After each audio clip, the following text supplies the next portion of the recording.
पश्चिम बंगाल 294 विधानसभा पर लगातार भारतीय जनता पार्टी अपनी बढ़त बनाते हुए दिख रही है। आपको बताया देवरा विधानसभा में आपको लगातार कैंपेन के माध्यम से दिखाया था किस तरह का माहौल पूरे देवरा में देखने को मिल रहा है। यहाँ के लोगों की माने तो टीएमसी जो तृणमूल कांग्रेस है कहीं पर सड़क से लेकर सदन तक कहीं काम करने का काम नहीं किया, वहीं पर कई आपराधिक चेहरों को टिकट देने का काम किया था। हमारे साथ इस क्षेत्र के जो भारतीय जनता पार्टी कैंडिडेट है मौजूद है। किस तरह का माहौल अभी देवरा में आपको देखने को मिल रहा है? बहुत अच्छे माहौल है। टीएमसी लगभग इधर नहीं है क्योंकि वो जो लास्ट 15 ईयर्स में जो करप्शन किया है वो रास्ता नल में जल और सड़क कोई नहीं किया और बुरा हाल है सड़क का। अभी आया कार से देखा, तो इसीलिए इधर का जो आम आदमी है खपा हुआ है, इसीलिए इस बार टीएमसी को इधर से जाना पड़ेगा। दादा एक बड़ी बात आपसे करना चाहता हूँ, यहाँ लॉ एंड ऑर्डर की स्थिति की बात करें तो पूरे पश्चिम बंगाल में खराब है, और वहीं देवरा की बात करें तो देवरा की पुलिस टीएमसी के गुंडों के बिना किसी की नहीं सुनती है। जैसा कि मैंने देखा कि कई कार्यकर्ता टीएमसी के थे जो भारतीय जनता पार्टी पे कमेंट पास कर रहे थे, मैंने अपनी आंखों से देखा, कैमरे में रिकॉर्ड भी किया हूँ, और लग रहा है कि इस तरह का जो माहौल बनाने की कोशिश तृणमूल कांग्रेस के द्वारा आपराधिक छवि के लोग इसमें शामिल है। अपराधी और तृणमूल तो मिलजुल कर एक सरकार चला रही है और पुलिस उनको गार्ड कर रही है। प्रशासन पूरे तृणमूल के साथ है, अभी भी है।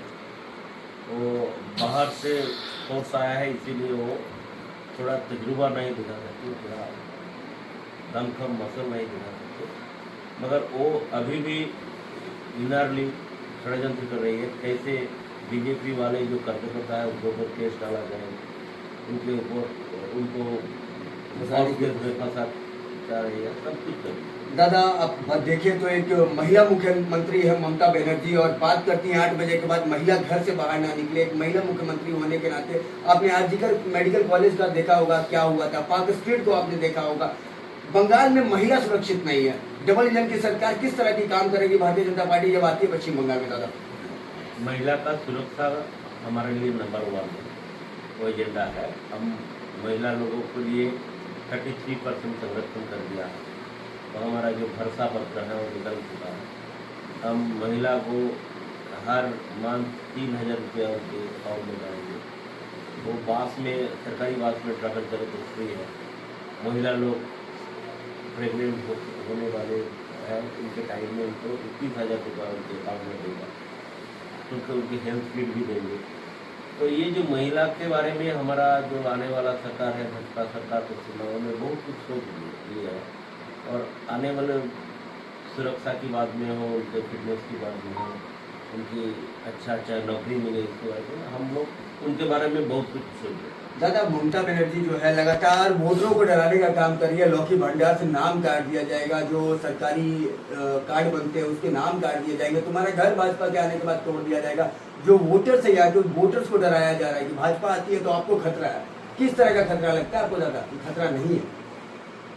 खतरा की कोई बात ही नहीं हो, क्योंकि टीएमसी वाले ही सबको डरा के खतरा है, ये खतरा है, मुस्लिम लोगों को बढ़ रही है, बीजेपी आए तो आप लोग को इधर से जाना पड़ेगा।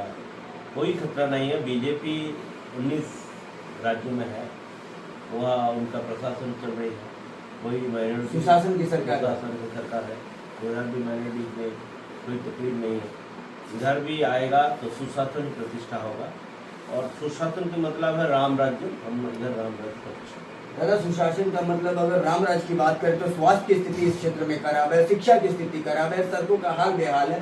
अगर किसी भी प्रेग्नेंट महिला को अगर क्रिटिकल कंडीशन में हॉस्पिटल ले जाना पड़े तो यहाँ पर एम्बुलेंस का ही पहुँच पाना बहुत ही मुश्किल होगा। सड़क का बंदोबस्त बहुत खराब है। बीजेपी आने के बाद बीजेपी हर राज्य में जिधर है, तो सड़क के मामले में तो हम लोग नंबर 1 है। हमारा जो रोड मिनिस्टर है गडकरी जी बोलते हैं साफ रास्ता चाहिए, सच्चा रास्ता चाहिए, सच्चे के रास्ते चाहिए। तो हम लोग भी इधर का जो प्रधानमंत्री सड़क योजना का जो रास्ते हैं वो क्लीन अच्छे करेंगे।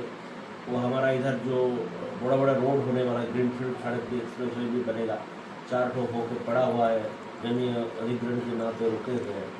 हम सब कुछ करेंगे जो आम आदमी के लिए अच्छा हो, हम करेंगे।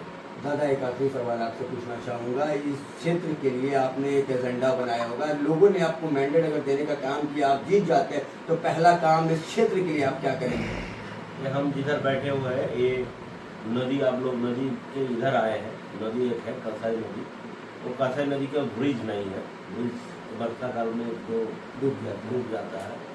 इधर आने के लिए जो रात में आते हैं नौका करके आते हैं, बोट में आते हैं, तैयार देना पड़ता है, उनका बहुत खतरा है।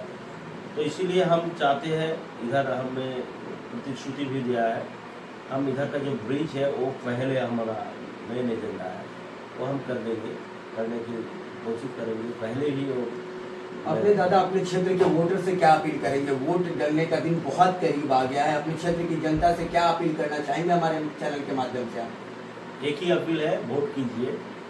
वोट करने के बाद आप लोग सुशासन के लिए जो बीजेपी के वोट डालने हैं वो तुरंत सुबह सुबह जाके वोट डालिए, और डालने के बाद कमल खिलेगा इधर, और कमल खिलने से समाज का जो प्रॉब्लम्स है, जो समस्याएं है, वो सब कुछ सुलझा जाएगा। इधर का गवर्नमेंट, बीजेपी का गवर्नमेंट आएगा, वो तो हम लोग उनके लिए जो फायदेमंद है वो हम करेंगे।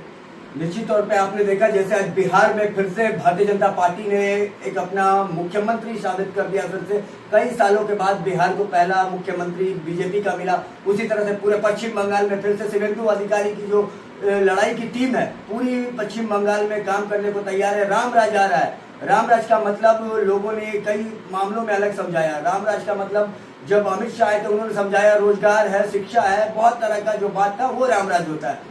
लगातार न्यूज़ फॉर इंडिया अपने दर्शकों को दिखा रहा है देवरा की स्थिति किस तरह की अभी बनी हुई है।